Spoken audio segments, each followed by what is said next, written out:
Olá, amadas e amados do Senhor, bem-vindos a mais um vídeo aqui do Identidade Divina Florescendo em Cristo. Você é muito bem-vindo por aqui. Se você ainda não é inscrito no canal, não se esqueça de se inscrever, de ativar o sininho das notificações, deixar o seu curtir e compartilhar com alguém que também precisa ouvir essa mensagem. Corpo, alma e espírito. Afinal, como somos formados? Aqui nós vamos falar com uma visão bíblica. Quero compartilhar com vocês sobre esse autoconhecimento, para você realmente se conhecer, abrir os seus olhos e você realmente entender quem você é de acordo com a palavra de Deus. Você é um ser formado por corpo, matéria, alma, onde está ali seus sentimentos, suas emoções, e espírito, aquele que é um só com Deus. E espírito, aquele que é feito à imagem e semelhança do Senhor. E cada parte acaba influenciando tanto a sua área emocional quanto física. Em 1 Tessalonicenses 5:23, e o vosso espírito, alma e corpo sejam plenamente conservados e irrepreensíveis para a vinda de nosso Senhor Jesus Cristo. Deus nos criou com muita particularidade. Vamos entender melhor cada um desses pontos? Uma explicação aqui bem resumida dessas três partes. O corpo é essa matéria, é o contato com esse mundo físico. Resumidamente, dividido em ossos, que é a estrutura, músculos e órgãos, que é o movimento, o funcionamento, e os sentidos, que é a visão, o tato, o paladar. Então nós entendemos que esse corpo, ele é a parte física, a parte visível, mas nós entendemos também que ele é templo do Espírito Santo. Em 1 Coríntios 6:19, acaso não sabem que o corpo de vocês é santuário do Espírito Santo que habita em vocês, que lhe foi dado por Deus e que vocês não são de vocês mesmos? Então aqui a gente entende que nós, que somos filhas eleitas do Senhor, mesmo quando a gente não está ainda andando nos caminhos do Senhor, Ele já tem algo para nós. Uma vez filho, filho para sempre. Ele nos criou antes da fundação do mundo.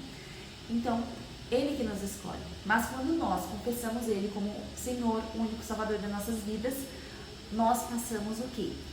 Há uma conversão. E aqui eu não estou nem falando de religião. Uma conversão é aquilo. Eu ia por um caminho e depois eu passo a ir por outro caminho. Isso é a verdadeira conversão. É quando você muda, quando tem uma metanoia, uma mudança ali de mentalidade e de atitude.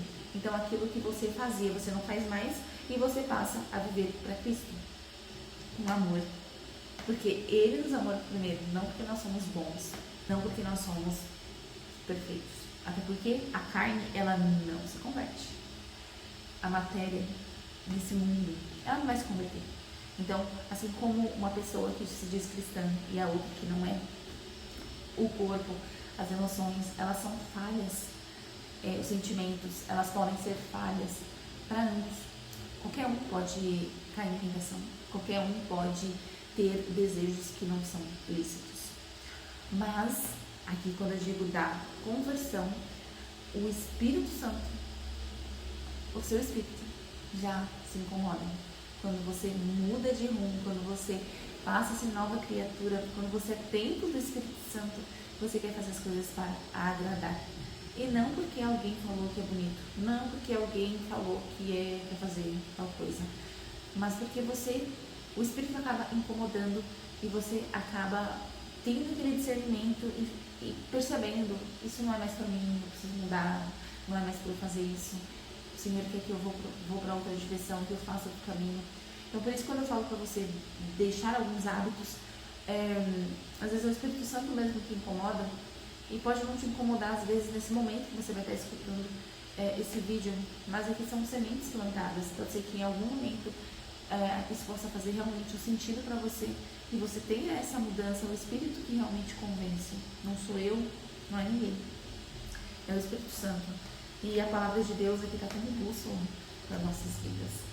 Então, em algum momento, a gente acaba mudando as nossas atitudes. E é lógico, em perfeição a gente nunca vai chegar, mas a gente fica em busca de melhorar. Porque a gente percebe que na força do nosso braço, do jeito que a gente fazia, a gente não consegue. Então vamos voltar aqui para a nossa explicação do corpo, alma e espírito. Agora vamos falar um pouquinho sobre a alma. A alma é onde está o centro das suas decisões, as emoções, sentimentos. Ou seja, ela é composta pela mente, são os pensamentos, emoções, também ligados aí a sentimentos, vontade, ligada aí a decisões. E aqui, nesse campo, é onde a maioria das batalhas acontece. Ansiedade, medo, dúvida. Por quê?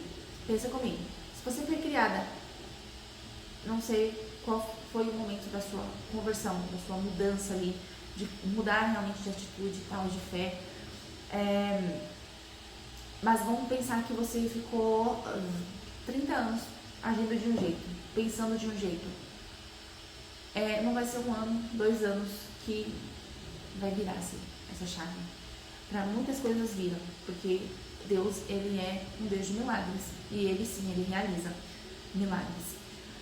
Mas tem alguns pontos, alguns hábitos que vai sendo mudados conforme a sua caminhada, a sua jornada. Então Deus acaba trabalhando com cada pessoa, em ambientes, em áreas diferentes, para que a gente possa crescer e ser forjada por Ele. Então, aquilo que você pensa, você acaba levando para uma ação, para uma atitude. Se você pensa algo sobre você, você acaba sendo aquilo que você está pensando. Então, às vezes, você fala que tem gratidão, mas vive com muito medo, vive com um pensamento de falta, de escassez. Você vive ansioso, mas ao mesmo tempo você quer ser leve, quer ter paz. Então, na alma é onde está o maior atrito. Porque o que acontece? Nós, em espírito, a alma, quando a gente está aqui, o corpo está aqui e a gente obedece o quê? A alma, né? Nosso sentimento, nossas emoções, a gente age obedecendo a ela. Mas quando nós nos convertemos e o Espírito Santo está no comando, quando a gente coloca ele como primeiro nas nossas vidas, então ele é o Senhor das nossas vidas, é quem a gente quer ouvir, é quem a gente quer ter o discernimento e obedecer. Mas tem a nossa alma brigando. Então Deus te dá uma promessa. Mas no seu caminhar, ao invés de você ouvir as direções, o próximo passo, ou se ele não te deu um próximo passo, você permanecer, persistir naquele que ele te deu, a sua mente ela tem que te sabotar. Ela tem que te sabotar de várias formas. Tem a parte espiritual, tem a parte que pode sim ser várias batalhas espirituais, às vezes tem provações que você precisa passar.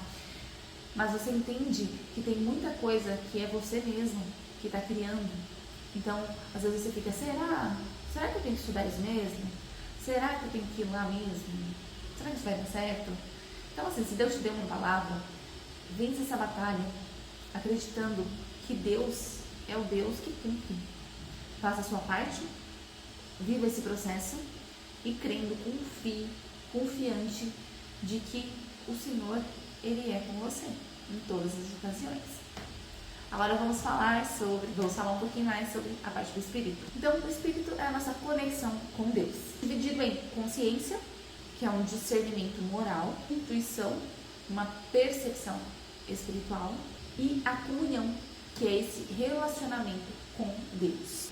E como eu disse, a parte de quando a gente nasce de novo e nós nos tornamos cada vez mais íntimos com o Senhor. Pelo menos é isso que o Senhor espera de nós. Porque muitos, às vezes, se converte, confessa Jesus ali, mas não tem uma vida com Ele, não tem essa intimidade, sabe? É como um pai. O pai, ele te ama, mas se a gente não chega próximo dele, ficar mais próximo dele, a gente nada muda. Não é a oração que muda Deus, né? Mas a oração nos muda. Então que a gente possa ter esse discernimento também de nos aproximar cada vez mais do Pai. Amadurecemos, não só na parte do corpo, da alma, mas também do espírito, de entender que o não dele é um sim. E às vezes a gente está querendo, está agindo aí como um crente mimado. Então, para finalizar aqui, resumindo, né? Você sabe que então você não é só essa matéria, esse corpo, mas é corpo, alma e espírito. E nós temos que cuidar dessas 3 dimensões. Então, cuide do seu corpo, se alimente bem, beba água, ele é templo do Espírito Santo. Vamos imaginar que Deus te confia a levar uma mensagem, mas se o seu corpo não está saudável para levar, se você não consegue falar, se você não consegue ir até o local, então o seu corpo que é um meio de transporte, vamos dizer isso, para levar essa mensagem, vai acabar falhando ali. Então, cuide desse corpo. Restaure a sua alma com a renovação da sua mente. É Romanos 12:2. Esse versículo ele é perfeito para essa renovação, essa reprogramação de mente. Tudo que você passou, as feridas, os traumas, e nós vamos falar muito aqui nesse canal ainda sobre feridas emocionais, sobre todos essa parte da alma, para que a gente realmente cuide dessa parte que é a alma. E alimente diariamente o seu espírito com louvor, com adoração, com gratidão, com a palavra.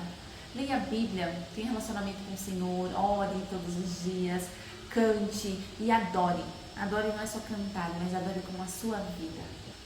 Em Provérbios 18:14, o espírito firme sustenta o homem na sua doença, mas o espírito abatido, quem o pode suportar? Isso mostra a importância de uma saúde espiritual, onde ela influencia não só a parte da alma, mas também a física. Minha amada, meu amado, Deus quer restaurar você por completo, corpo, alma e espírito. Ele começa a obra e ele termina, ele não faz nada pela metade. Busca equilíbrio, escolha o caminho da verdade, a luz. Se conheça a luz da palavra e permita que o Espírito Santo alinhe todas as áreas da sua vida. Se essa palavra fez sentido para você, deixe aqui o seu comentário, o seu curtir, compartilhe com alguém que também precisa ouvir essa mensagem. Deus tem o melhor para a sua vida. Confie nele. Como eu disse, a obra dele é completa. Continue na sua jornada. Você tem um ponto de partida, mas também tem um ponto de chegada. E o caminhar não é uma linha reta como muitos pensam.